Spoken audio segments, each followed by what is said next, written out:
Tick tock, time na money. Ori, me, check a shake yori.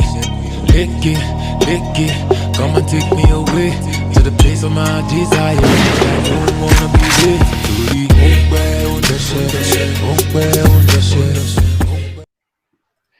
Welcome, every single person out there. Welcome to Lasgidi Effect. Just a bunch of Nigerian football lovers bantering and debating and just, acting like pundits. But we're going to find out who actually is the pundit here. Just joking, people.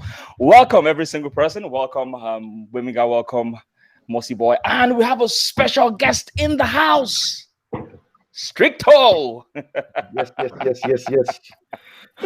How you doing? How are you guys doing? How has been this lovely, should I say, beginning of the summer? Gbemiga, how's it been for you? Well, it's been pretty weird. The weather is really weird. Like literally, it's raining at the moment, and it's supposed to be the beginning of the summer, And then some days is really hot and humid, but it's been pretty good. Hopefully the weather clears up. Yeah. Hopefully the weather clears up and we can have some summer fun, Yeah. But looking forward to it. What I'm not looking forward to is Arsenal's summer transfer business, but we'll get into that. We'll get into that. Mossyboy, what about you? What's been going on with you in your world? I've been good, just busy, just want to beef myself up for the summer. What are you beefing up? Gym every day, man. I want to because, listen, I don't want Arsenal to ruin my summer. I just want to focus on my gym and just do what I gotta do. Good man. I told you last time, I don't read any player that they said is linked to Arsenal. You mean transfer? Transfer. I don't read it until I see it happen. So, to me, Arsenal is not playing. They are annoying me. So, I just don't want them to annoy me. You see, this is the thing, yeah? Now, so all of them are good, just the terrorize us. Because you people now are carrying iron. You're going to the gym. You are carrying all the iron, the heavy weights, looking all good. Is that how you cut your wife? Tell us, let us know. No. You said no. My wife caught me. You, Ken. Even Stricto. I'm gonna Stricto, yeah, it looks like all of them, they'll be going, they'll be terrorizing us on social media. Ken will be like this. Then this one, after he finishes 100 laps, he will then say, yes, guys, I'm just finishing 5 kilometers. You'll be sweating. All of you don't be terrorizing all of us. Anyway, Stricto, how are you? Welcome to the show. Tade, thank you very much for the invite. Thanks for coming, man. What can we say?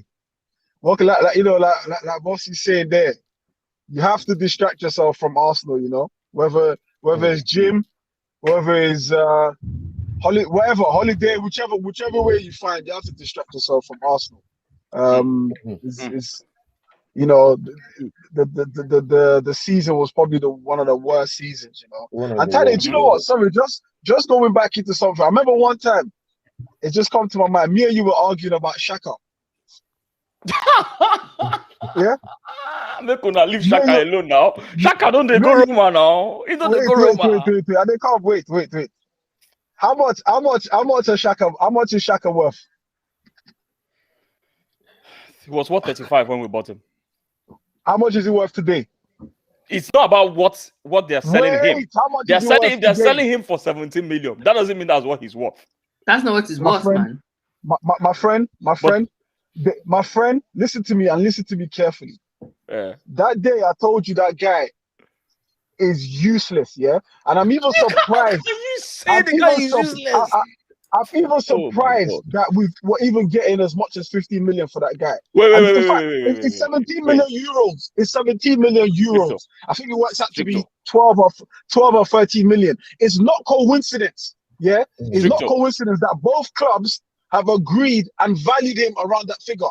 Roma have looked at this guy and said, yeah, this is how much he's worth. He's within our price range. This is the level of footballer we've been subjected to for the last 4 seasons. The guy can't even be sold for more than 20 million.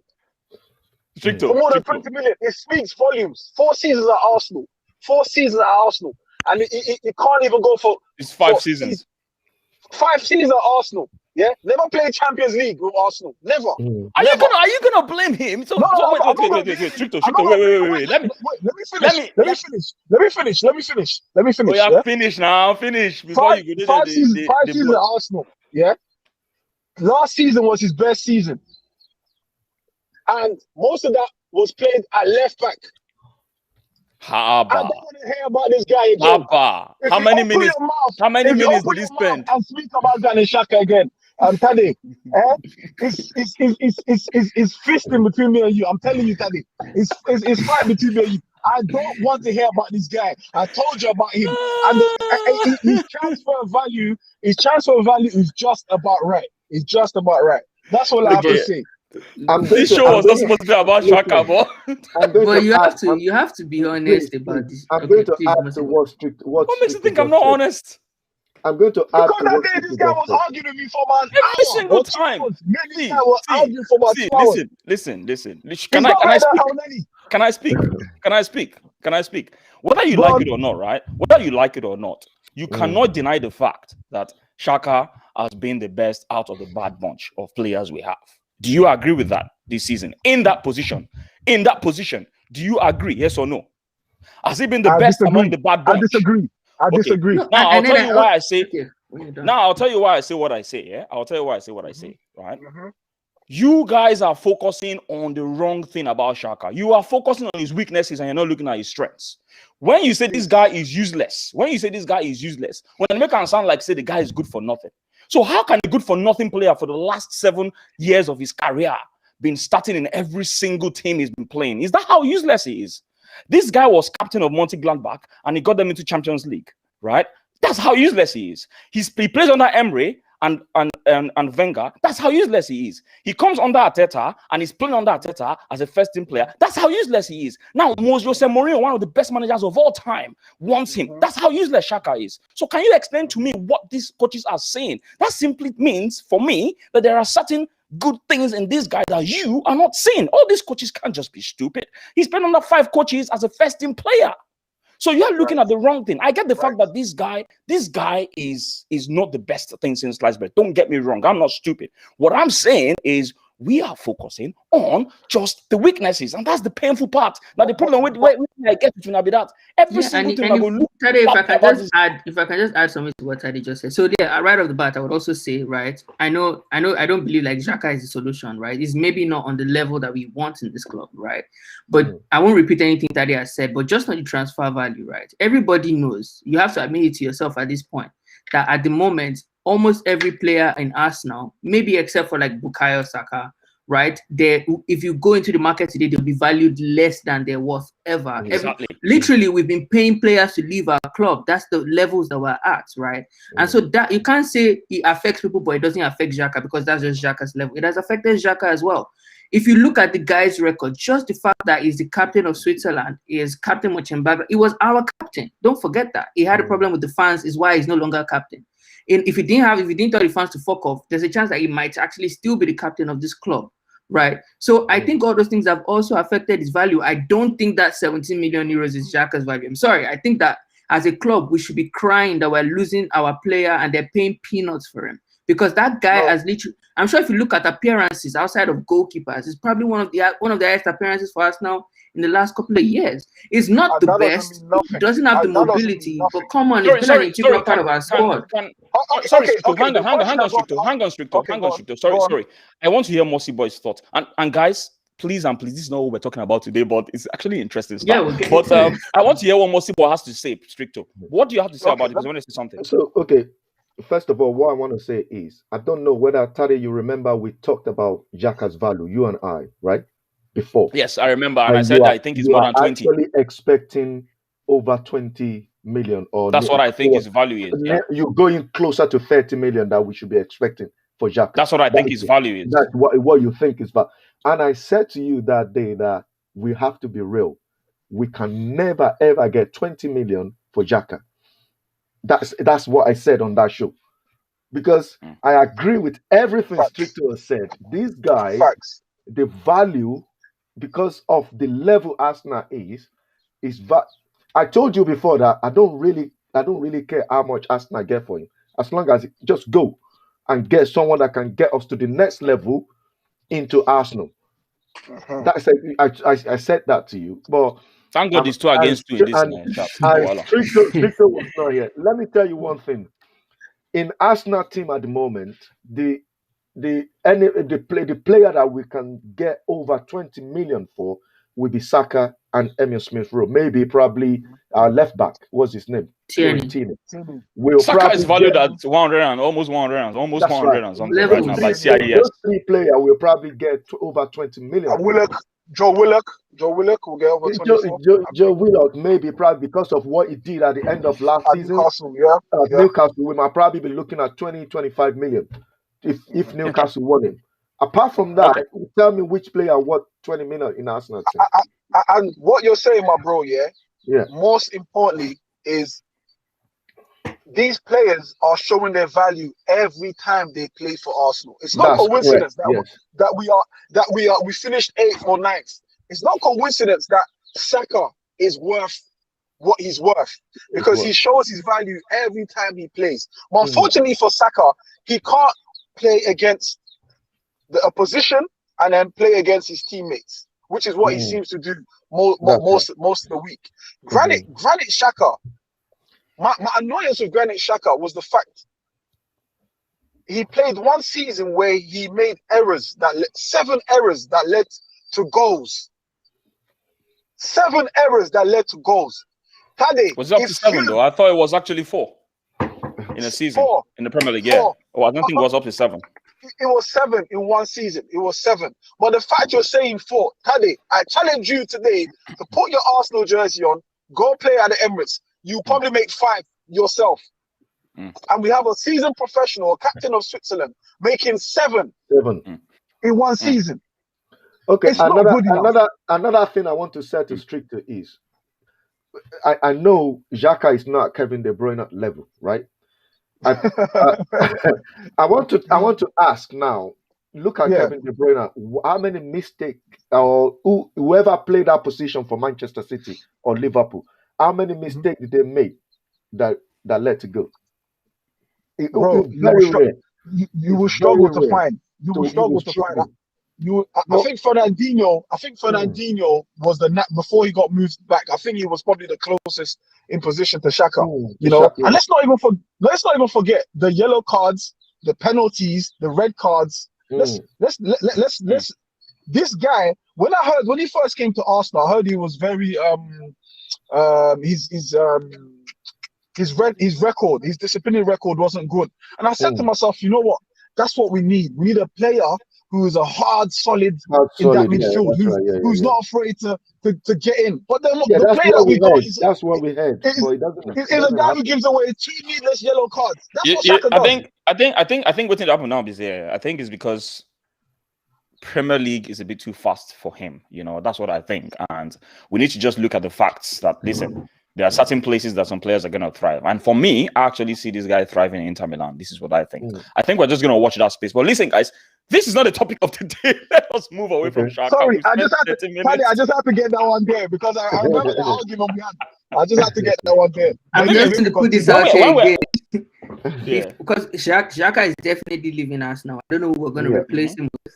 If we buy Ruben Neves for 35 million or whatever they're going to bill us for him, I personally don't think if Xhaka is 17 million, I don't think Ruben Neves is 35 million, if we're being honest. But if our midfield becomes worse off because we got rid of Xhaka, then we have to come back to this conversation one day where we can say we told you so.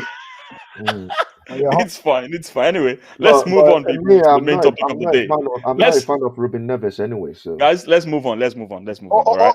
All I know is Xhaka going. All I know is Xhaka going. We've at least gained 12 points in the season. That's all I'm saying. Let me leave it there. On to the next. You guys are wicked, but I will catch all of you one by one. I don't have time for you with Xhaka now. You know me, I have mouth. But today I'll just keep it. Let's move.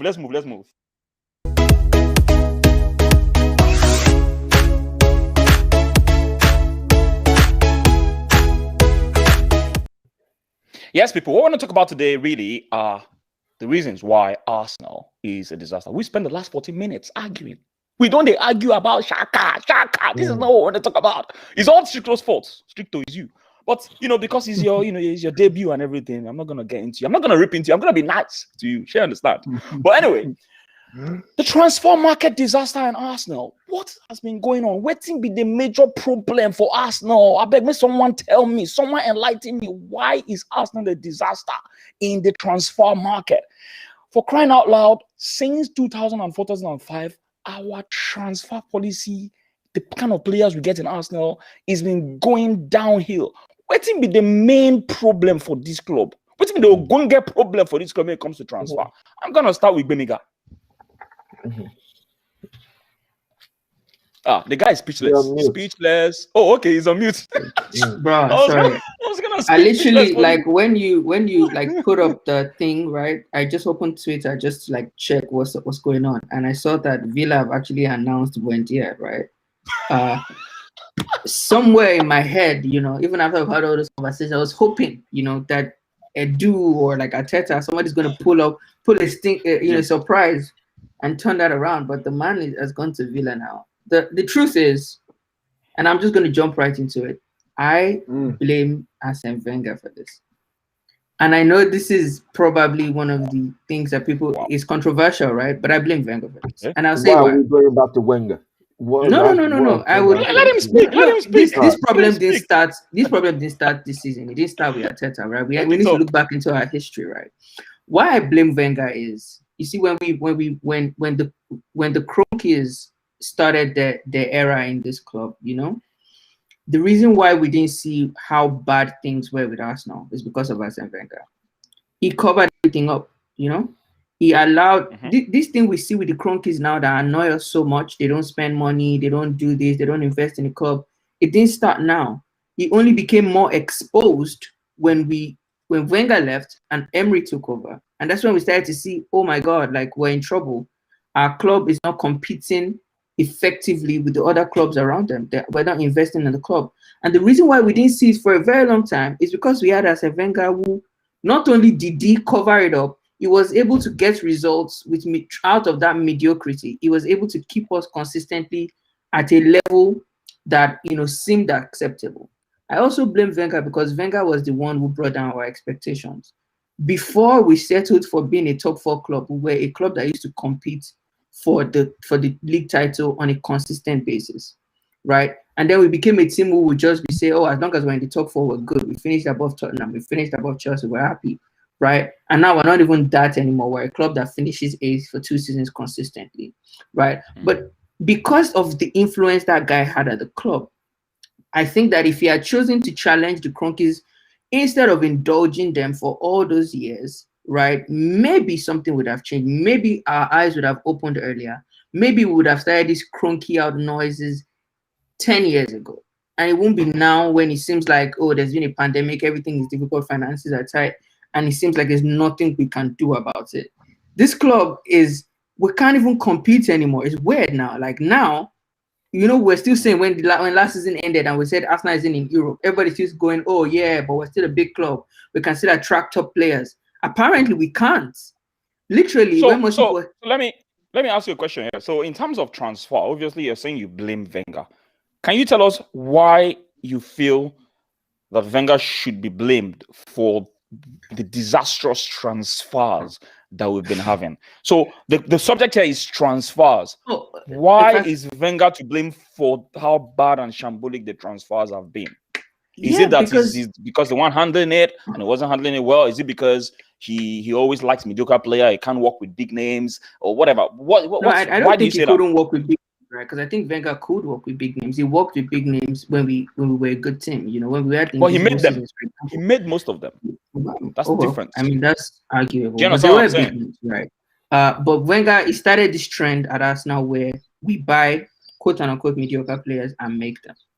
He was the king of it, and he did it so well that we thought that was how football should be. There, Arsenal fans today who still don't believe in signing big players, who still think, yeah, we're such a classic club. Let's find some youngster somewhere with no name and make him into a big player, right? He started that trend and got us comfortable with it, right? And now when you look at some of the players that we hate so much today, like Xhaka, who signed Xhaka? It was Wenger, right? when you look at some of the players, and this is true, when some of the players we don't like holding, people don't like holding is too slow, holding is not the level of the defender that we want. That's a Wenger player. Hector Bellerin is a Wenger player. These guys are Wenger players. Lacazette, everybody nags about Lacazette. That's a Wenger player, right? I'm not saying that all the signings that have come outside of the Wenger era have been good as well, but I'm saying that a lot of the players that frustrate us significantly today are Wenger players, right? Okay, let me help you out here. Please. Over the years, we've had players like Squalachi coming to Arsenal. We've had players like Silvestra coming to Arsenal. We've had players like Liz China coming to Arsenal. We've had players like Karlstrom coming to Arsenal. Now, these players I've mentioned, they were washed up players in big clubs. But for some weird reason, Arsenal is the one that decided to go for them. Now, I'm just going to move over to Mossyboy quickly. With all these things I've said and what everything Gbemiga has said, what's your take on why the transfer deals in Arsenal has been disastrous over the years? I'm not going to kind of blame Wenger too much. Some of the things that Gbemiga said is kind of part of it, because Arsene Wenger has been covering the owner of the club, the cracks for a very long time. So Arsene Wenger, he knows how to manage the amount of money they give to him. He kind of know how to manage it. All this mediocre player, he knows how to manage them and get the best out of them. When Arsene Wenger left, like what Gbemiga said, Una Emery came in. We can see Una Emery actually said in his interview, they said that we cannot sign players, we can only loan players. That is when everybody now realized that, hey, where is Arsenal going? Where is our club going? Well, look at the owner of the club. Since he took over, he has never spent a penny until last season when he has to cough up 45 million for Partey. So what you're saying essentially is Wenger is not to blame for many of the disastrous transfers. Wenger is not. You're blaming the owners of the club. The owners of the club. The club was not run perfectly. I gave you an example before. Look at Liverpool owners. They're Americans as well. They don't know about English football, but they put people below them that know about football. Arsenal can go on and sell the club to Daniel Ek or whatever. If he doesn't put the people that know about football below him, we're still going to be in the same problem. Yeah. Regarding, but here's the thing, right? Let me interject. Regarding the transfer, this is how bad we are. This is what Arsene Wenger has been covering for a very long. I believe if Arsene Wenger is still manager of Arsenal today, I believe, I don't know about anybody else, Buendia will sign for Arsenal. He's not going to go and sign for Aston Villa. Wait a minute. Let me come in here. Let me just come in here, really, because I'm an Arsene Wenger lover. People don't know, they know that I'm an Arsene Wenger lover for certain things. Okay, I like Arsene Wenger. But no one is perfect. I think he still had some mistakes in him. What I think. No, not what I think. What I'm going to ask you is, you say you don't blame Arsene Wenger, but Wenger had autonomy. He had a big say in everything transfers. I've read his book. I've not finished it today, and he said it there that, in fact, because when we were bringing this whole director of football thing, it was almost as if he lost his power. Now, so why would you absolve him of the blame? Because obviously they gave him that autonomy to be able to make decisions, transfers and everything. It was him that made those decisions. So why would you blame the owners when he himself? Sorry, hang on. There's a statement he made when they signed Torres. When Liverpool signed Torres for 35 million, there was a statement he made back then. That if he signs for that kind of money, he has to guarantee he scores goals every match. That tells you about someone that believes that they spend a bit too much on him. And I understood where he was coming from in terms of, okay, maybe the amount we're spending on players is getting ridiculous. And I understand where he's coming from. But in terms of transfers, he was the sole person handling it. So what do you have to say about that? This is the answer to that one. Arsene Wenger knows quite all right that the owner of the club, they are not ready to invest. And for him to bring a player in, he has to sell. You understand what I mean? No money for him to spend. The money has to come out. It has to kind of look, okay, which player that is going out. This is the reason why he has to go out and get this average player and turn them to a world class. If they don't, you are the manager, you are Arsene Wenger now. You have the power to on the transfers, but the owner doesn't give you money. You're going to kind of work with what you have, with you. So okay, yeah. Okay, so let me just read this thing. Osman Ali, Bawoni, all. How you did within the effort. We're raising funds for secondary transfers. I will reiterate what I've said many times. If we bought to this window and next summer, we'll get relegated in 2 seasons. Now, David goes on to say this, right? Wenger had autonomy to make decisions within the amount of funds made available to him. The question is, how much was made available? Now, that is a very, he should have challenged it, is what I'm saying. Look at Antonio Conte today. Literally just won the league with Inter Milan. Literally won the league with them. And then he says, hey, let's build on this. Let's invest in this club. And they say, no, they don't want to do that. The man challenged it and he left. Right? You're not going to... Wenger took it. Like, he just absorbed everything for some weird reason. You know, I don't know, man. Okay, let's move on to Stricto. Sorry, Stricto. Stricto, what's your take on this whole thing? Just going back to what you are saying about Arsene Wenger, I think some of the criticism on leveled at Arsene Wenger is unfair. I think like one of the contributors just said in the messages there, with the funds available to him. You have to remember, Arsene Wenger saw us from Highbury to the Emirates, and there was a time when we were being told that we were paying off the stadium. Hence why we had to sell a lot of our star names. Yeah, that's right. You know, we had to sell a lot of star names, and we didn't balance the books by selling star names and bringing in star names. You know, we got rid of Van Persie and brought in Giroud.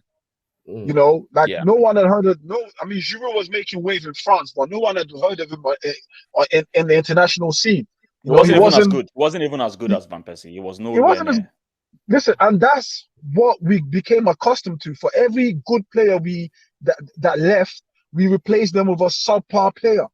You know, imagine you getting rid of Van Persie, like the time when he was staying fit, scoring goals. I think he scored nearly every game. He scored like 31, 32 goals in consecutive games. And then you now go and bring in Giroud. You know, the standard dropped tremendously. Giroud could only score a certain kind of goal, which is like 15, 16, 17 thereabouts in the league.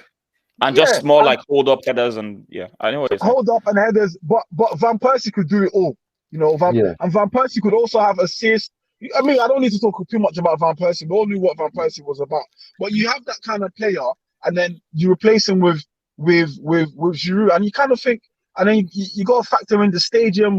We're being told about the stadium, but what my annoyance with that era was every summer window we were told about this war chest. Arsenal have this war chest. Arsenal have this war chest. But then meanwhile, you're at the same time telling us you have to pay off the stadium. So which one is it? Is the money there for the players or is the money there for the stadium? Now we're told we've paid over for the stadium, and now we're the era that we're at now. And I think where we're at now is the era of desperation. We're the era of desperation. I think teams can see if Arsenal want to buy a player, they see the desperation and they end up taxing us even more for a player. And I'll give you an example. When we bought Mustafi, there's no way in this world Mustafi was worth 30 or 35 million. There's no way in this world. But the teams knew we were desperate for a defender, for a centre back. They knew we were desperate for a centre back, and we paid that money.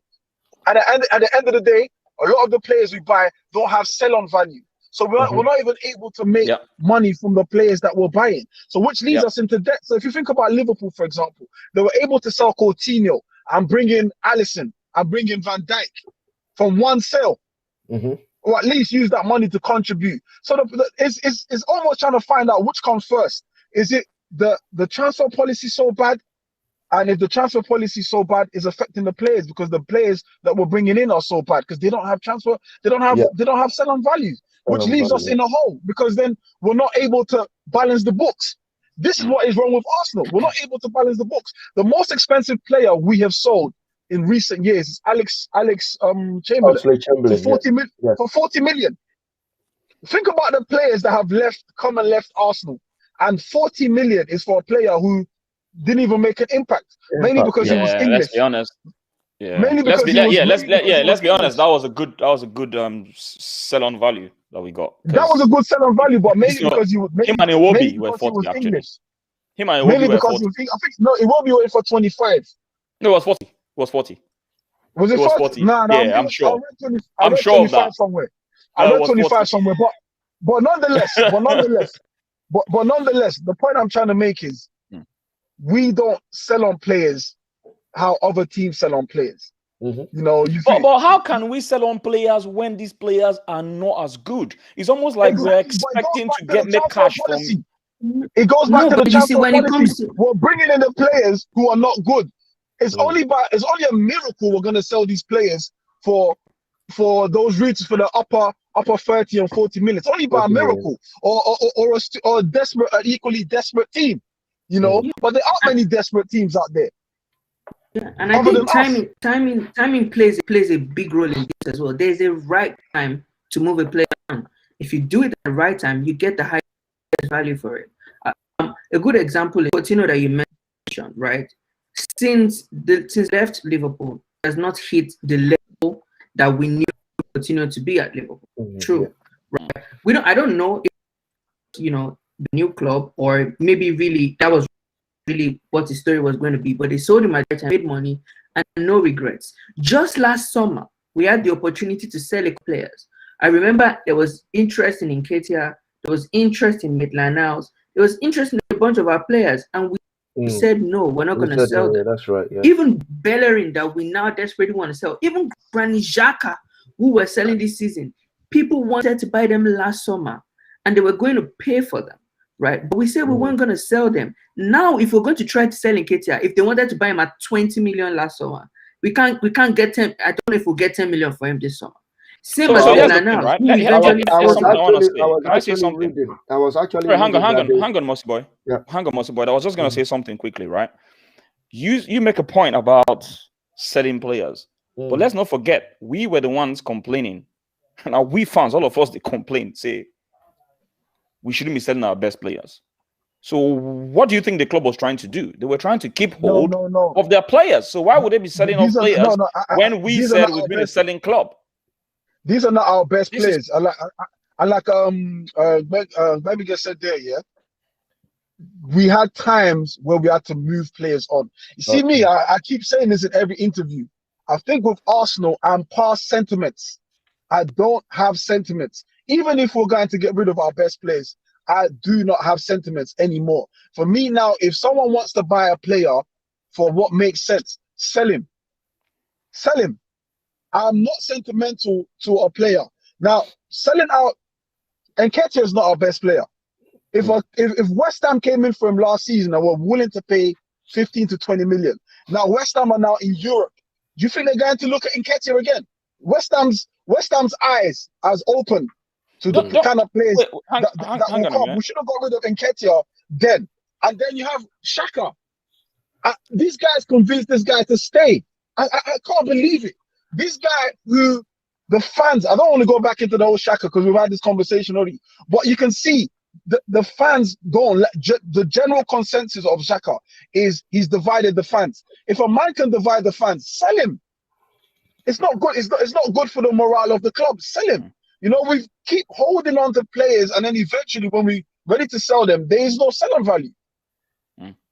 All right, Mossyboy, you were going to say something. Sentiment and desperation is killing us. Sentiment and desperation is what's killing us. I'm telling you. I'm going to address what you just said. But you're going to say something, Mossyboy. Yeah, carry on. It's been said anyway. So okay, what I want to say. Cool. Sorry about that. So listen, when you talk about sentiments, when you talk about selling players based on the fact that you think they're not good enough, there are two things at play. Let me respond to this whole thing about sentiments. I understand where you're coming from. I understand what you're saying. Sentiments shouldn't really be a place in football, but depending on the perspective you're looking at it from. Now, as a fan, you can easily say sentiments have no place, right? Or when you have a working relationship, when you develop a working relationship with someone, it is very, very, very difficult for you to just remove that human feelings, right? Because Imagine 4 of us now are colleagues. We work together for years, right?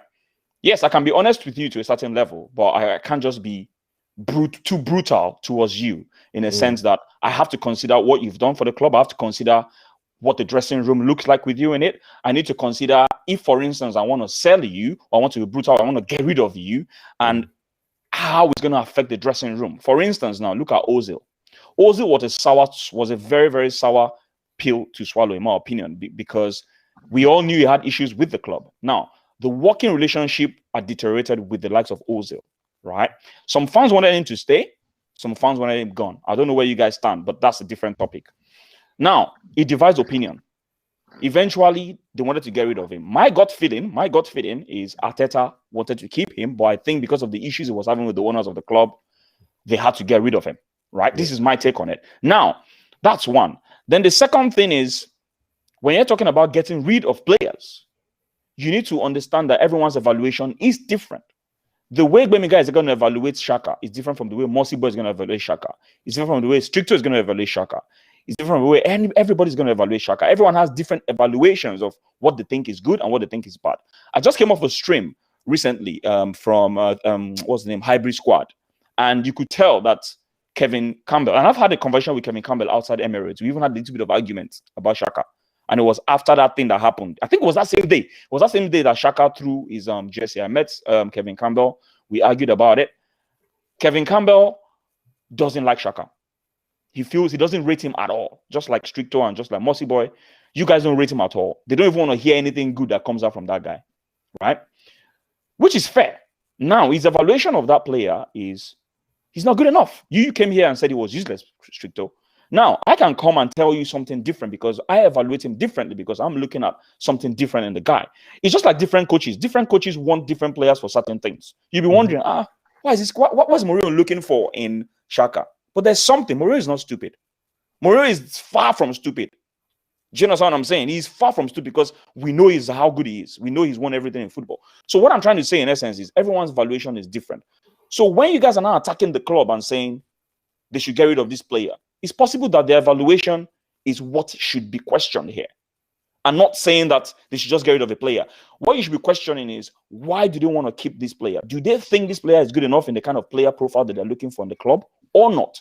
I don't know if what I'm saying is making sense here. For me, I think those are the things we have to be looking at. What is the evaluation of different people? You make a lot of sense, right? And if you know, Stricto also mentioned this in that one of the reasons why clubs treat us the way they do is because our desperation shows in the transfer window. We seem like a very desperate club every time. Even now, when we want to sell players, we look like the narrative is we're desperate to sell them. And I know a lot of people don't want to hear this, but the way we project our club, the PR around us now, also matters a lot, you know? Yeah. And everybody says it's because the fans always insult the players, the fans always insult the club. Fans will always be fans. People will always show you on social media. But the information the manager passes across, the information the key stakeholders in the club pass across, people watch these things too. So people see Arteta in the press conferences saying things like, you know, we need to improve. There's so many areas we need to improve the squad, implying that the players aren't good enough. It's not lying. It's saying the truth. But the more you say those things, everybody's watching like, oh yeah, okay, cool. So your players aren't good enough. We're going to try to buy them. And you can't convince me that they're expensive because you have said they're not good players. Right. So I think, and it should, now we're desperate. Oh, we're desperate to sell Bellerin. It oozes desperation as a club. So if I want to come and buy Bellerin, I'm not going to bid much for him because you're desperate to sell him anyways. So I will make sure you get as little as possible from that deal. So I think that's why I always say, when I look at somebody like Guendouzi, for example, and I say, a manager has the right to decide not to work with a player. It is within your rights as a manager. Right, but you also have to manage the value of the player.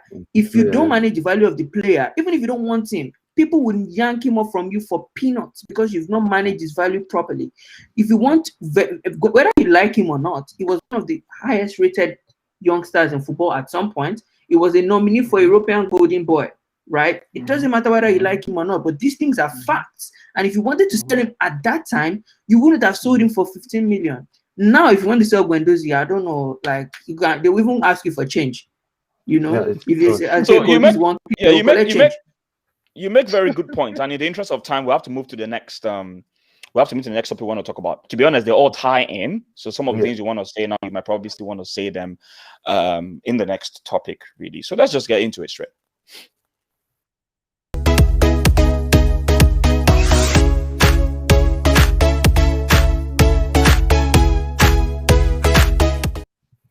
Yes, people, if you're just joining Lasgidi Effects on TOSTV, make sure you smash the likes. I've got Gbemiga, Mossyboy, and I've got Stricto as a special guest coming in today. Listen, people, we've been talking about a lot of things. Apparently, we were supposed to talk about Arsenal as a disaster, and we started off with a lot of arguments about Xhaka, which was quite interesting. And we moved over to why Arsenal as a club has had a very disastrous transfer policy. But now I want to talk about the trophy cabinet. I know this ties in to most of the things we've said, but listen, just to make you guys have a little bit of thought, right? On here on the screen right now, this was 2004, right? That was the last time Arsenal won a trophy. I say a big trophy. I was gonna say a proper trophy. We've won the FA Cups, we've won the Charity Shield and all that, but the Premier League, that was the last time we won a Premier League. And you can see all those players in there, whom, by the way, all these players on the screen, the likes of Reyes, God rest his soul, Ljungberg, Pires, Henry, Vieira. Not many of the players these days can tie the shoelace of many of these players. So that tells you how the club has fallen, right? And then this one on the screen, obviously, this was actually the 2015 FA Cup. I think the one we won against, I couldn't find the proper picture for the 2014 one. This is against Hull. Aston Villa. No, this was the Aston Villa. Aston Villa, yes. Okay, yeah. Aston Villa. Yeah, so this was against Aston Villa. I couldn't find a proper picture for 2014 one against Hull. But we had to wait for 9 years before we could win a trophy. Now, I know some of you have mentioned some of the things you've said about players and transfer policies and all whatnot. But the reason I broke this down into two different sort of topics is because I want us to focus our attention on the lack of trophies, from the sense that, do we think we should have still squeezed in at least 1 or 2 seasons where we should have won a trophy? Was it down to the fact that the coaching was very bad? Was it down to the fact that the players let the manager down? Or what could have been the problem? Because we got very close when Leicester won the league with an arguably smaller team. What are the reasons? I'm going to start with special guest Stricto here. We've not won a trophy. So do you think some of these players are good enough, but just because there's a lack of winning mentality, we might have fallen off the rails a bit? Because sometimes winning really helps. You can have the good players, but when you lack the winning mentality, you don't win anything, even if you have the ability to do it. But because that winning mentality is lacking, you probably can. So why the lack of trophy? Is it because of the players, like we've all been saying? What's been going on? Or is it because Wenger had some issues as well in his coaching? He didn't have the tactical know-how. What's the problem? I think if you want to break it down to when we nearly won the league, which was, I think, 2016, when Leicester won, 16-17 season. And you look at 16, 17.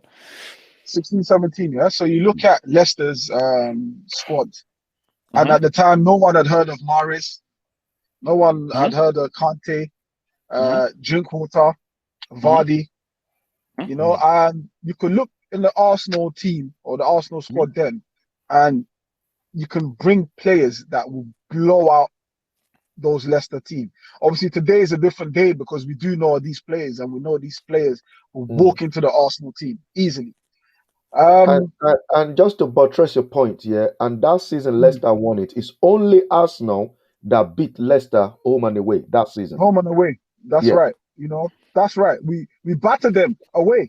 5-2 if I remember. 5-2. Some of those wins were lucky. Let's be very honest. I remember there was a game that last minute Welbeck scored a winner. I think it was a cross from Ozil. It was a very tough game on Verdi.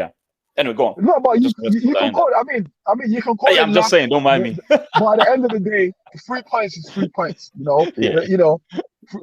points is 3 points. And now you look and you think to yourself, like, going back to your question, like, what is the difference? And I think if you look, I mentioned it earlier, we kind of went from selling Van Persie and replacing him with Giroud. And I think that season was probably the most telling season of how much of a bad deal that was.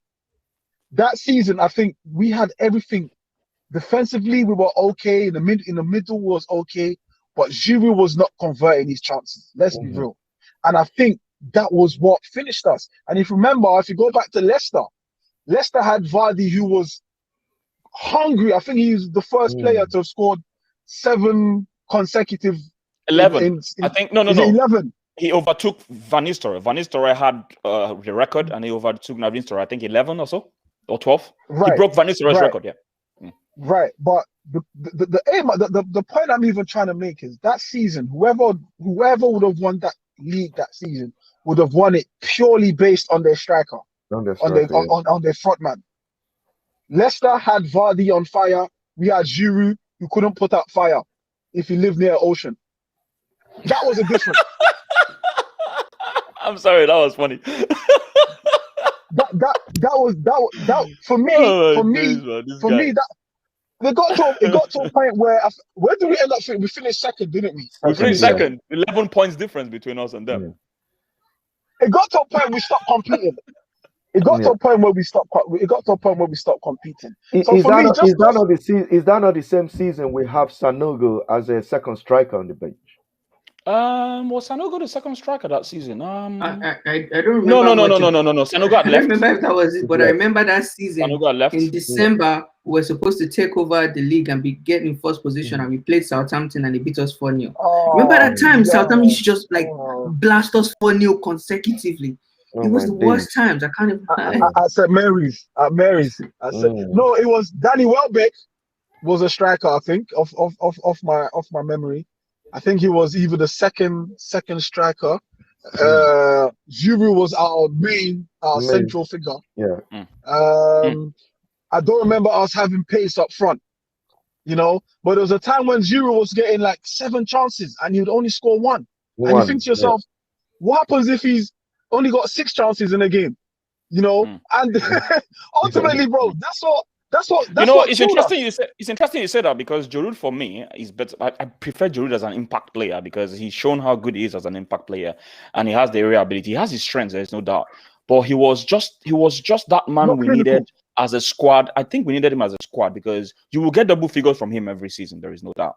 But Suarez, he was not at the level. Sorry. Remember, I think it was the season before we was meant to get Suarez. 40 million and £1. If we didn't mess up that transfer, we would get Suarez and we're going to win the league. We would have won the league. That's why we blamed Wenger, by the way. We would have won the league. So, David says something here quickly, right? It's the mentality for me. I'm going to move over to Mossyboy now. It's the mentality for me, the average physicality of our squad. Now, just going back to what we said earlier about the lack of trophy. And I know that the nearest we came is what you guys have just talked about. Actually, it's 2015, 2016 when Leicester won the league and we came second. And that was our best chance in the last, God knows, 10 years, for us to have won the trophy. That was the last chance we had. So he's saying it's the mentality for him and the average physicality of our squad. He makes a very vital point about physicality. We've always been saying that Arsenal players under Arsene Wenger were not gritty enough. So do you think that has also been because we have so many technically gifted players? Do you think that's been a problem over the years? Yeah, first of all, I would say, I've complained about this other guy when it comes in that it's not fit. But pardon me. Hit the gym. What happened is, but Arsene Wenger, he knows that all these players after the Invincibles Invincible, we have a very physical players in that team. Most of them, apart from maybe probably Henry, what's it called? Is he Lumberg or even Henry was physical. Henry was physical. Hell. But look at our midfield. Look at our defense. They are old school defenders. They put their line on the line. But when those people move away and the people that is replacing them, they're not as physical as. Arsene Wenger has to change the way he coaches the player to be. They need to be more technical. That's it. Nice. I've said it before. Arsene Wenger is a manager that he doesn't scared of conceding goals, but he have the confidence that my team can go out there and outscore the opponent. That is the way Arsene Wenger is. As long as his team go out there and they're more technical and outscore the opponent, it's fine. He doesn't care about whether he keep a clean sheet or not. So I think that is one of the reasons why. And when we play a team that is physical, like when we went to go and play Stoke, for example, they kick us about. Then our technicality is going to go out the window. If you understand what I mean, then they're going to use that physical to beat us. Look at what Gbemiga just said. When we lose to Southampton, it's because Southampton are physical with us.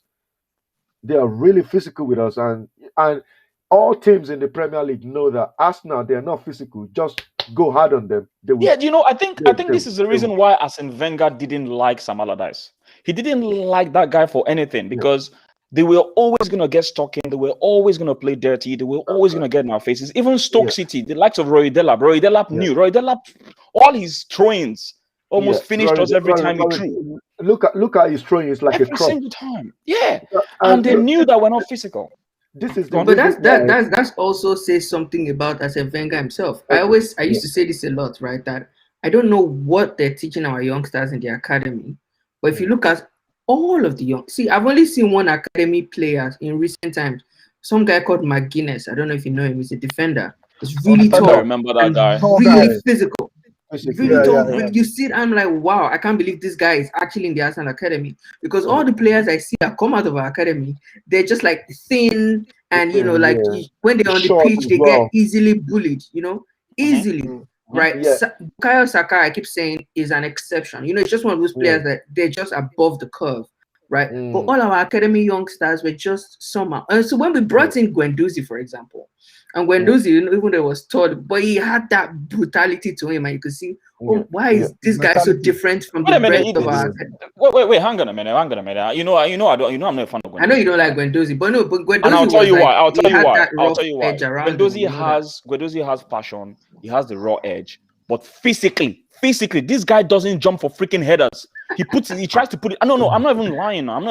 What about Shaka? See, Shaka wins the most headers in the team, bro. He wins most of the headers in the team. I'm telling you a fact. Bro. Fact.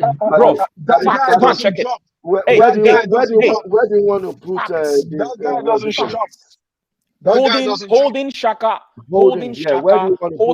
among the top 3 header win head how do you say it in English? Head winners or winner headers, whatever.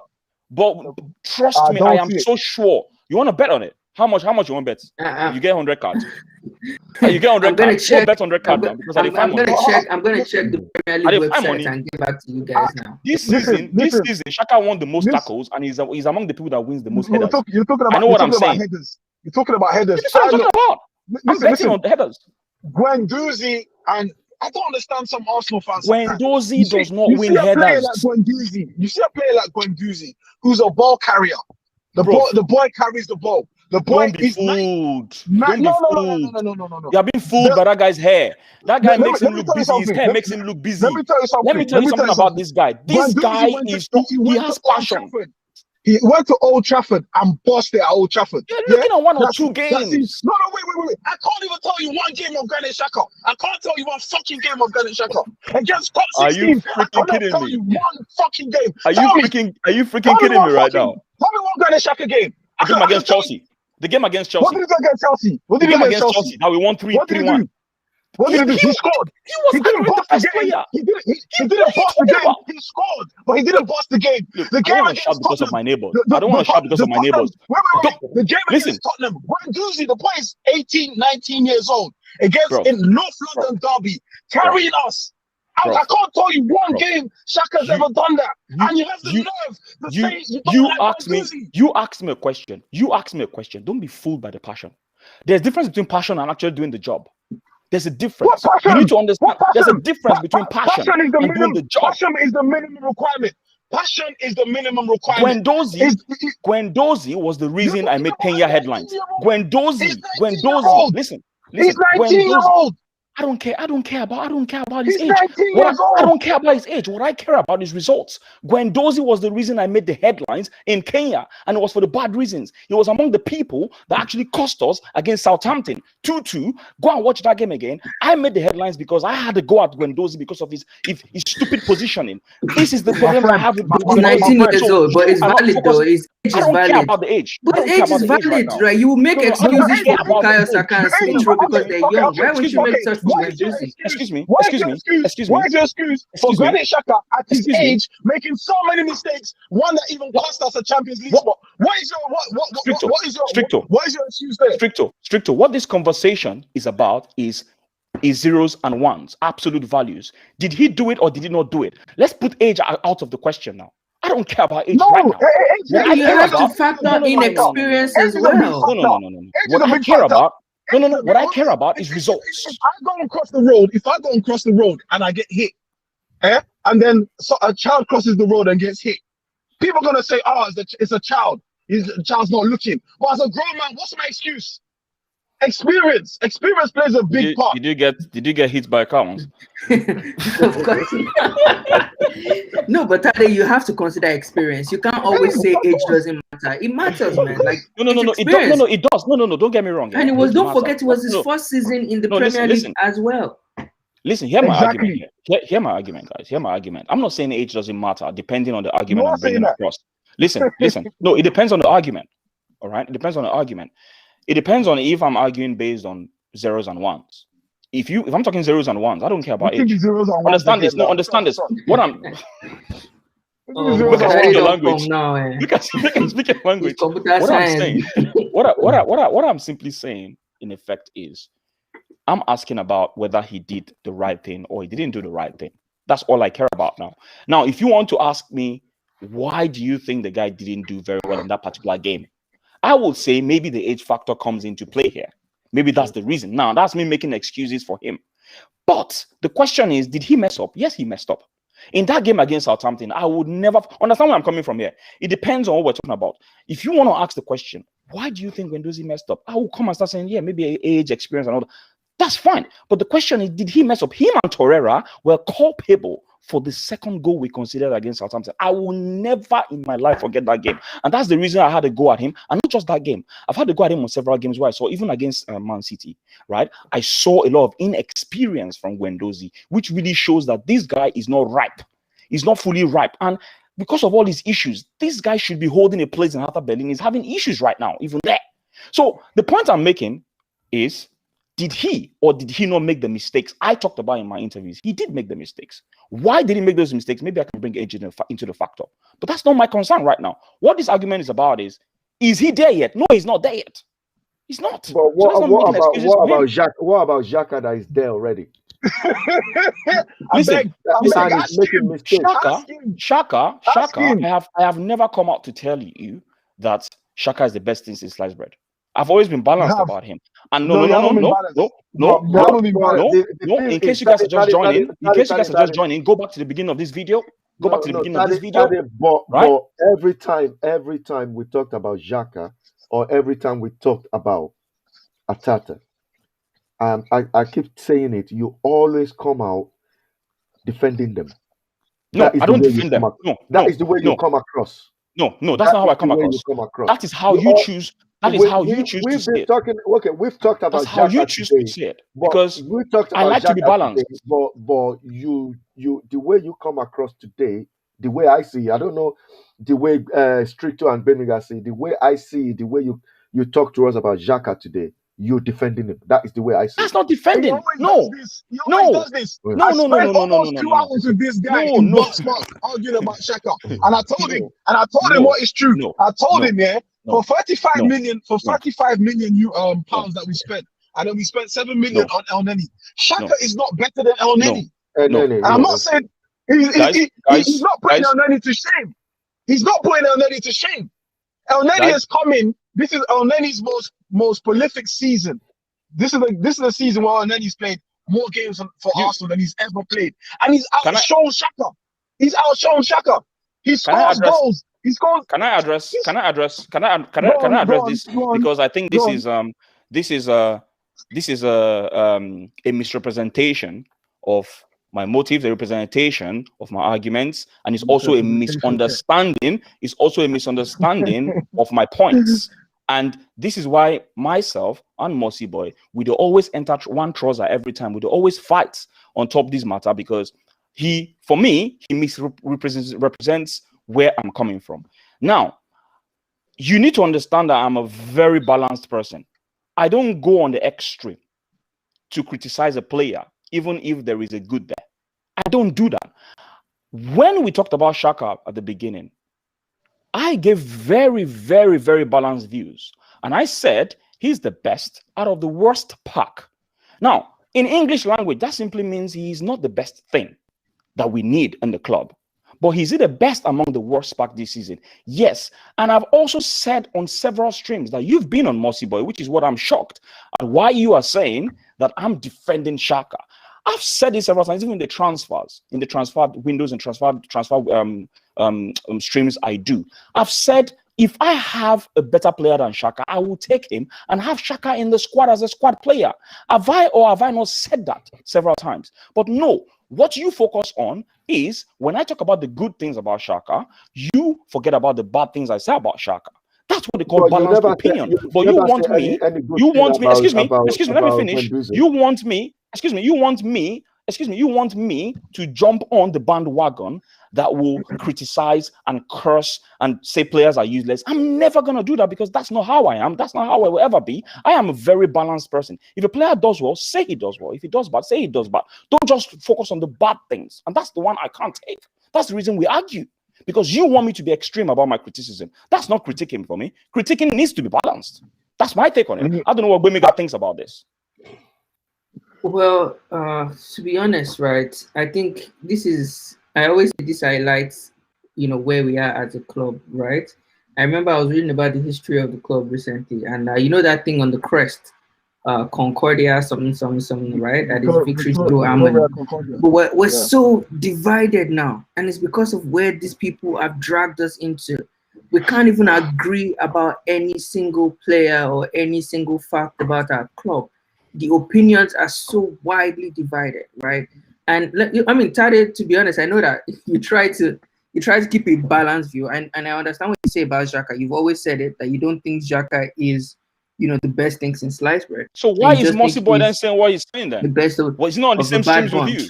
Right? He's in the same streams with you. So why is he saying what he's saying? At the end of the day, it's either you're for a player or you're against a player, right? It's like, some people are either Arteta in or Arteta out. Zeros and ones, right? Zeros and ones, right? So when it's zeros and ones. So when Mossyboy and I sit here and say Arteta out, but you say it's not like you're Arteta in, but you don't really blame him because you think there are bigger issues. It looks like you're Arteta in, right? So I would say Tade likes Arteta. That's what's happening with Xhaka now. So I understand you.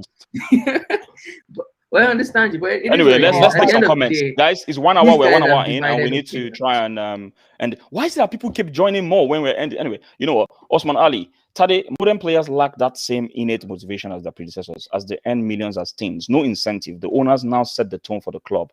Just look at Chelsea and City. Do you guys agree with this statement? I'm going to start with you, Gbemiga. Well, modern players lack the same innate motivation as their predecessors and they earn millions. And the truth is, I want to say that I completely agree with this. It's not like players aren't motivated anymore. You would every now and then you will see some highly motivated player who, against all odds, just wants to do stuff. When you look at someone like Cristiano Ronaldo, it's one of the things that they identify him with. Always the guy who trains the artist and does the artist. Players are highly motivated. Football is a different kind of sport now. It's highly lucrative. People are making so much money from a very young age. Almost everything you see about transfers, the moves that players make, the PR moves, everything is so financially driven. And you can't really blame them. If I was in that position, I'll be looking out for money as well. And I'll sometimes be making the best financial move. So football is a lot different from what it used to be. And it's one of the things I always said Arsenal refuse to adapt to. When football changed, and I always blame that man Mourinho, when he came to the Premier League and, he and Abramovich started this trend of just going around the world and buying the best players and bringing them into your squad. And that's what football is now. right? Man City have done it, and they've done it successfully as well. If you want to compete at the top level in today's Premier League, you have to spend money. Yes, every now and then you will get a Bukayo Saka who you spend nothing on and it will come up big for you. You get those players, but you have to be willing to spend. I was going to say this, when you showed us the picture from the FA Cup victory against Aston Villa, and you were asking us why don't we win trophies? If you look at this squad, this Arsenal squad, right, and you want to point out to classy players in this squad, out of all these players, I don't think you mention more than 3. I can mention 4 actually. Are you serious? 4? 4. Yeah, I don't see 4. More than 3. Right? Cazorla, Alexis Sanchez, and I think Arteta too. I think Arteta too was. I don't rate Arteta. Come on, as a player. Are you serious? Arteta was the Shaka. He was. I think. No. Let's be guided here. Let's be guided, guys. Arteta was someone that he had the highest percentage of possession in the Premier League. That's not a joke. He was not a good defense. He was not good defensively because he was not really a defensive player. He was not good defensively, but in terms of possession and passes, right? He's among the highest. I'm not even forget what I feel about Arteta now. I'm saying fact here from Everton. He could keep possession. He was a possession keeper. That's what he's very good at. But let's not get distracted. Whether it's 3 or 4, right? The point is 4, even if it's 4, that's just what, like 30% of the entire squad, right? And if that's your squad, you're not gonna win a lot of trophies. I'm sorry. That means you don't rate Ramsey, do you? I guess I kind of do, but like, it is what it is, All right. At the end of the day, if only 40% of your squad is class, this is what you're going to have. I'm sorry, it's just what it is. That's exactly. You're right, bro. That's the output you're gonna have. 40%. You have. You'll be 40% behind everyone else. For example, look at Manchester City today. If they bring out Kevin De Bruyne, they can bring someone else into that position. Gundogan showed us this last season. De Bruyne was injured. Gundogan came in and he just bossed everything. Just fit in. Boom. So for me, if Arsenal today select their first 11, the remaining guys, I don't know where you cannot even say, okay, these guys can get into Sheffield United team that get relegated. Anybody that got left out. Yeah, and now, and this is my biggest problem. This is why when you said we want to discuss whether Arsenal is a disaster, this is my biggest problem: is will this thing get better? Even if you pulled out 100 million today, the best players don't want to come to your club anymore. I'm sorry. We spoke about this Tade when you did the show on Buendia the other day, and you said that it's possible that Aston Villa is now selling a better project than Arsenal. Yeah, that is weird. That is unprecedented. It's really weird that we can face a player and say, "Hey, choose between Arsenal and Aston Villa," and they will actually choose Villa. Do you know what I think about that deal? No, actually, not what I think. What they've actually expatiated on that deal is. I think they offered a better personal. So Arsenal were coming back with a bid, right? But by the time they were coming back with a bid, Bundia or his agents, I think they already had the better sort of deal for him. And let's be very, very honest with you. The only big thing that was going for that guy, I don't know what you guys feel, but the only big thing that was going for that guy is Arsenal. Yeah, but Tade, I don't know why. Let me come in there. Yeah, I don't know whether you remember Mikel Obi. My God, I love him. Mikel Obi has already signed for Manchester United. How did Chelsea get him out? He moved like a big club. That's exactly what it is. Money. Why can't even though Aston Villa has agreed terms, he hasn't signed. They've agreed terms with Bundia. But you know their owner. But you know Aston Villa's owners are among the richest right now. They are, I think, top 2 or 3 now in Premier League. I know Arsenal can, but Aston Villa finished below us in the league this season. But there's no difference between us and Aston Villa. We're a bigger club. Arsenal should go there and say to Bendia, we're a bigger club. This is our project for next season. And okay, let me just say something about this Bondia deal. And I think it also speaks about the player himself. When you have a choice to pick between Arsenal or Villa, naturally, as a top player, you want to select the bigger club. In fact, forget making it Arsenal, Villa. Make it another team. But you always try to pick the bigger club, right? Because that's where you feel there's more chance of success. Not guaranteed success, but more chance of success, right? So he speaks of a player who will go to a club who, before this season, were on the tip of relegation if it wasn't for a goal line decision. Yeah. And there's a high expectation when you sign for Arsenal. Forget how rubbish we are. There's always that. This is why we're always swearing. This is why we're always angry, because of high expectation. This guy has gone to a Villa where he knows he's going to be comfortable. Wherever he does at Villa, the Villa fans are going to be happy because he's doing more than what they've ever had before. He comes to Arsenal. Now, you ask yourself, what do we expect from Buendia? We expect him to create loads of chances. We expect him to retain the ball. We expect to challenge at least top 5, if not top 4. But let's be realistic. Keep it top 5. He's now willing to say, you know what? I don't want that. That's what I'm seeing from that. He's willing to go to Villa and be comfortable with whatever Villa finish, because Villa, this is the first time in how many seasons Villa has finished where they finished. Can I say something just to echo what Gbemiga was saying? Don't you think, because there's a project, let's not forget, when Man City started, we're all looking at them. Where are they now? When they started with Robinho, when they started with Adebayo, when they started with Kolo Toure from Arsenal, when they were buying these players, it was little by little.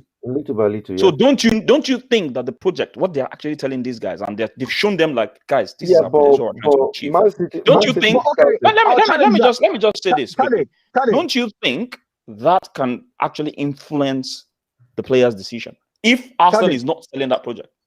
Okay, Tade, let me say this then. Okay, I understand the point you're making, that for every ocean started with a drop. Now, you look at their best player, who's Jack Grealish. Jack Grealish is on his way out of Villa. Reportedly. Right. What if they keep him? No, because what if that was a bargaining chip? The idea was, I think last season or the season before, he signed a new contract, and the reason being to increase the transfer value. So what kind of project have they got going on when they are willing to do this to get a higher transfer value for one of their best players? He's still young. Jack Grealish is not. He's got 24, 25. He's still young, and they still looking to get. So I don't buy that whole they're trying to build something. I don't buy it. If you look at where they finished last season, they did great. They really did great. But if you look at the players that they brought in, 9 times out of 10, these players will not perform. Ollie Watkins, he was surprise signing. He played really well. But will he? McGinn performed. Martinez performed. Mings performed. He's made the England team now. All of these players have never performed. I mean, except let me not talk about Watkins, because I didn't know. I think it was at Brentford. You got him from Brentford, yeah. It was a very good striker then. But and they've replaced him with Avantoni now. Avantoni has been banging in goals. The question is, are these players consistent enough to do it? We're not talking like they finished where did they finish? They finished below us. Like, we're not talking like 2 points below us. Yeah. This great project that you're talking about. 3 points. Apologies, 3 points below us. But what I'm trying to say is, it speaks highly about Buendia, whatever his bloody name is. It speaks highly about him when he's willing to choose Villa over Arsenal. Okay, fine. Okay, fantastic point. Fantastic. Sorry, you were going to say something, Mossyboy. Sorry about that. No, I can't remember what you were going to say. All right, let's just pick a few comments here, and then we'll actually, it's supposed to be on a 1 hour show, so we'll just do next 10 minutes and we end it quickly. Right. Dying. That's fine. How long do you have? Like few minutes? 5 minutes? Yeah? I don't even know. Don't worry, we'll try and round up. We'll try and round up quickly. So Cruz Banter here says Mourinho started the trend, so the Galacticos of Madrid never happened. I think he's talking about the Premier League, man. I meant to the Premier League. Yeah, I think he's talking about the whole spending and all because that. I said spending. Yeah, all right. Cruise banter, big up to yourself, man. Osmali, one strange thing that nobody could explain is our bizarre injury course. You know what? That's actually a very good one. What's the course? I heard our training facility may be outdated and the surface is too hard. What do you lot think about this? Can I just respond to this quickly, right? All of us had questions about why is it that many of our players were injury prone, the likes of Rosicky, the likes of Wilshere. I remember very well when we had Alexander Kleb, who left for Barcelona. We had Rosicky, but we could count the number of times they played together in the team because either one of them was injured, and then when the other one came back, the other one went on the injury bed. Then Wilshere, we all know he was always injured. But Wilshere has come out to say that it wasn't medical staff's fault. It was him. He said he didn't listen to the medical staff at Arsenal, which simply means they can't just own your life. They can't just own your life and just, they can advise you on what to do. It's left to you to listen. He came out and said that he should have listened to the medical staffs more. But then again, that doesn't explain what's happening with the other players like Rosicky and Koda were always injury prone. This goes back to what we were saying about Wenger. His selection. Choosing players that are just technically gifted and not gritty. But really and truly, can you know a player? It's not like they will do a scan and look at the guy's bone and say, this guy's bone is biscuit bone. No, this guy will be too injured every season, I don't think they can be doing all that, except he feels medical. And if they pass medical, it's really difficult to know whether a player is not, medically fit and all that. Do you see what I'm saying? So, but at the end of the day, it's a cause that we have to, live with. Let's just take a few more comments quickly. I mean, I was going to say, even Van Persie, one of the biggest letdowns with Van Persie was that he will always be injured for a significant period of the season, and in that period, he won't do as well. Gbemiga, when he went to Manchester United, the injury is not like he never get injured. That's what I don't understand. At some point, who is that? Who? Van Persie.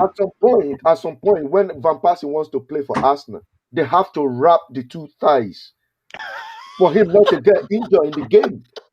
You understand what I mean? He went to Manchester United. He has never got one thigh wrapped. And he played 90 minutes and he's scoring goals for him. So yeah, maybe that's something to be fair to Van Mm. Persie though, before he went to Man U, his injury crisis had kind of reduced or stopped before he even left. The last 2 seasons was kind of that's one of the consistent reasons when he why left. I don't like what Arsene Wenger did there. You sell your best player to your rivals. But it wasn't Arsene Wenger's fault, was it? He didn't blame Arsene Wenger. He was blaming. He came out to say that he blamed the board of transfers, isn't it? Yeah, but he said he wanted to go to Juventus, and then Arsenal blocked it. That's what Van Persie came out to say. I don't know, but that's what Van Persie came out. I don't think you guys have seen a video. This guy just played against Arsenal. He still scored against us. Yeah, just a few more things. GK, big up to you, man. I don't know who you are. I think it's the first time I'm seeing you on the channel. I know we said we're gonna end it. We've got 5 more minutes and we're gonna end the show. GK, I think Martinez been there convinced him, but they do have a better crop of players to build around lately with the signings they've been. I think he's talking about Bundia. Now I've heard that he had an influence because they are both Argentinian teammates. This guy played in Argentina. I don't know. I'm thinking he's not their first team goalkeeper because he played in their last. I don't know if he's gonna retain, but he played in there. He made his debut. Before I say something, I think if you look at the last few games Aston Villa played when Jack Grealish was injured, they're not that effective. I think that's why they're dropping points because they have at some point they have 3 games in hand against Arsenal, and they don't really kind of capitalize on that. And they still finish below. If Jack Grealish was not injured, I believe Aston Villa would probably finish above Arsenal. Listen. I think this guy's battery is gonna. I think he's dead. I think his battery is dead. All right, let's just take a few more comments. Sorry, that was Stricto. For the guys that don't know, sorry, I think his battery was gonna die, and I really wanted to end the show with him in it. I think Villa have. This is GK again. I think Villa have better players to beat around. Though they fix the midfield 3, they will be competing for mid to top 4 table. Do you guys agree with this statement? From GK? It depends on the I don't think so. I don't think so. I think that okay, well, I think maybe this is just a bit of like pride speaking, but like I don't because when you look at it, right, the clubs that are finished in top 4 last season, right, Manchester City, Manchester United, Chelsea, Liverpool. Those clubs are not going to stay the same. They're all going to find ways to improve themselves for the coming season. Same thing Leicester will do, right? At least I can vouch for those 5 clubs. Spurs, Arsenal, you can do whatever it is that we're ever going to do. I don't know about West Ham as well. The team that we need to watch out for next season is Chelsea. So I think that as long as that Haaland, level, but I don't think they're getting Haaland. Yeah, but if they get Haaland, is all over. They're not even gonna. I don't think they're gonna get Haaland. I don't think so. All Chelsea need in that team is a striker that can give them 25 goals a season. That's and they will not leave this summer without signing a striker. Werner give them 27. The Premier League 15, alone. 15 were cut. 15 were cut because of VAR. Is his fault? No, but for real, I don't think Chelsea will close this summer without getting that. Like, why do you think that Tuchel want Aubameyang? Because he managed him before at Dortmund. He knows how to. Do you believe? I talked about that thing, but do you believe? He won the title. He won the title with Aubameyang. Bro, Tade, let's not forget. I keep saying it. Let's not be forgetting that. See, the fact that Aubameyang had a bad season last season does not take the fact that he is a prolific striker. Last season, I'm talking about age. No, guys, I'm talking about age. Lewandowski, how old is he? How many goals last year? Guys, look. You have to look. How old is Benzema? Hang on. You have to look at the how Chelsea does their business. Yeah. Apart from Thiago Silva, and that's because he's a defender. These guys don't go for people that are above 30. They've had the policy of just giving one, except they give him 1 year contract. I don't think Aubameyang will be doing that. Aubameyang wants the final contract. Do you understand what I'm saying? Yeah, but the thing is that if they give him a very good offer and they kind of say, for 1 season, he will go there and just make his money and just go to America. You brought Jesus into this. Aubameyang gonna go to Chelsea. Please, let's stop talking about it. Well, listen. Let me go. We have to be realistic. Like what you said the other time, like what you said in the last show. Up till now, Arsenal is still acting like Agbaya. Up till now. It's true. If Arsenal are ready to do business, at least by now, we should be hearing that at least Arsenal has signed 1 player. Bro, I saw one tweet now that made me laugh so hard. And I remember this when we started the show, Mossyboy says he doesn't watch transfer rumors anymore. Bro, we've been to everybody. Everybody. It's interesting that you say that, right? Because the tweet I saw, this guy literally said, "Are we a warehouse? When we get all these players?" Do you know what someone said on Twitter? It was quite funny. He said, "Arsenal are first for being linked to players, but last for signing players." Linking too much. Do you know how long they said it's confirmed? This Onana goalkeeper guy. I don't care. No, that wasn't confirmed, was it? That wasn't confirmed though. No, they said they were waiting for this hearing to finish. I don't care. And they just finished it today, by the way. Yeah. I don't care what outcome it is. If Arsenal doesn't want to be acting like Agbaya, like Gbemiga said, that guy, they should just said, we don't care about what the outcome of the court is. Just sign him. We forget about it. Move on. No, but you have to consider this, right? You have to consider this. Let's put some perspective into this, right? If that's not considered, imagine now that they hop right now. Just for people that don't know, Andre Onana is someone that Arsenal has been looking into. He just got his court case here in. I think the 12-month suspension was reduced to 9 months, right? 9, yeah. And which simply means he's going to be available to play football in November. So if they had upheld the 12-month suspension, right, due to the doping allegations and all that, he would be February, which simply means that's almost towards the end of the season. So you have to then look at it. Would Arsenal want to buy a player? Halfway. No, that's not halfway. February is not halfway. February is like 3/4 already into the season. Yeah, but that's when the Champions League season come back in February. No. But the point. Yeah, but that's not half. You can't call that halfway of a season, Mossyboy. Season starts in August. So how can February be halfway when we're finishing May? All right. So if you look at it, that means he's only going to have what, 2.5 months to play football, because it's middle of February. 2.5 months to play football. The only training this guy is going to be doing, right, he's going to be training in his house. He can't train in any football facility. So you're not going to buy on, and he's probably going to turn to a Runasen for the first 3 months. Then we Arsenal fans are going to have to go at him before he gains fitness. So you have to consider that. Yeah, but the ban, he can still use. He's not allowed to train with the squad But it's not allowed to train any football, any authorized football facility. It has to be. Mossyboy's point is valid. What he's simply saying is, if you want to move like a serious club, you don't need to wait the entire summer to make the signing that you were going to sign from day one. No, what I'm saying is you can move like a serious club, don't move like a stupid club. Stupid club, yeah, that's right. Exactly. So not necessarily for you to buy a player that is gonna sit down and not do. Think about it. He's gonna sit down and not come on. I'm not even talking about Onana anymore. I understand Onana issues with the ban, right? But I'm talking about the other players that we want, because and I think I said this on the other show as well. I assume, because if I was, this is just what I think from what I see in football, that before the season ends, there's somebody responsible for planning for the next season. And you can already identify the gaps in your team and the things, kind of players you'll be looking to sign. And what will most likely happen is you will have a short list. At least this is what happens with football manager when I play football manager. You have a short list of potential signings. And when the summer comes, you look at that short list and go after the top players on your short list. If you can't get one, then you look at the other one on your short list. And I assume that somebody should have done that at Arsenal. And it shouldn't be now. That we're now seeing all sorts of room. But they have. It's rumors. What moving now? Rumors are gonna be rumors are gonna be rumors, Gbemiga. But we all know that they said they've submitted the list and they want 5 players. We've had the news that Arteta and Edu, they've submitted the list that these are the players they want.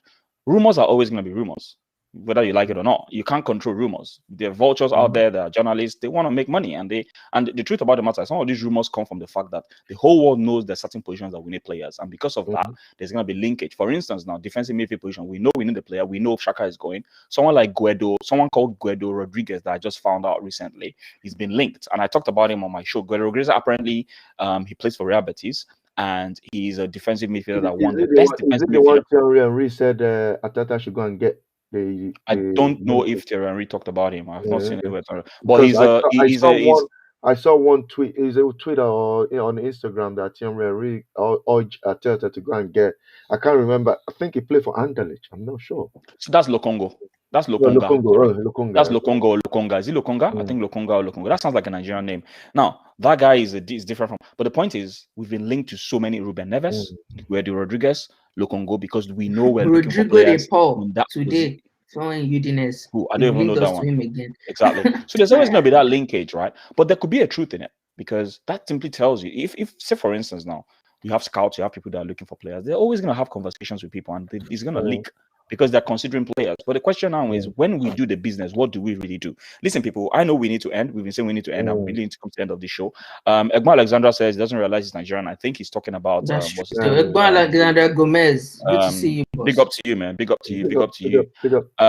I know we kind of said, we didn't even speak a lot of pidgin in this show. We totally forgot. We just go into our own English vibes, Phil Ekpe, how you doing, bro? Big up to you, man. Injuries were major issues to us, not winning certain major honors. I don't know whether it's bad luck or just mismanagement. Yep, fair point. Alexander says you'll be buying an out of form Onana, in my opinion. Yeah, I think I agree with that. But I like him. I like Onana. I've seen him play for Ajax. I like him.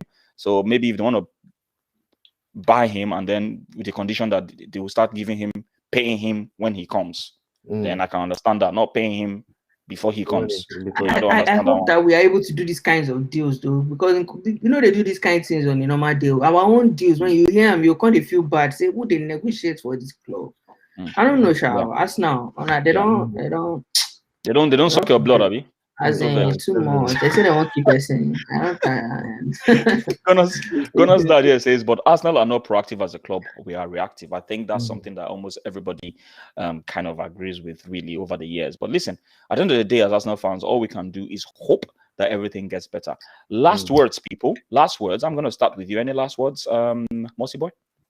Well, I just want Arsenal to be active and just put all the fun out of their misery. Just don't leave us at the edge of the fence. You understand what I mean? So, and just move.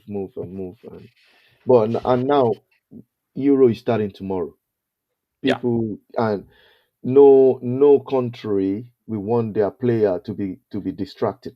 If you understand, we want every single person. Now we cannot do any deals now until after. It'll be difficult. I think we talked about that, right? We talked about that. I said, talked about that. Or maybe probably the player Arsenal is looking at the country go out at early stage of Euro, then maybe something can happen. But we see anyway. Hopefully, we get this transfer window would be a good one for us. Okay, cool. Any last words from you, Gbemiga?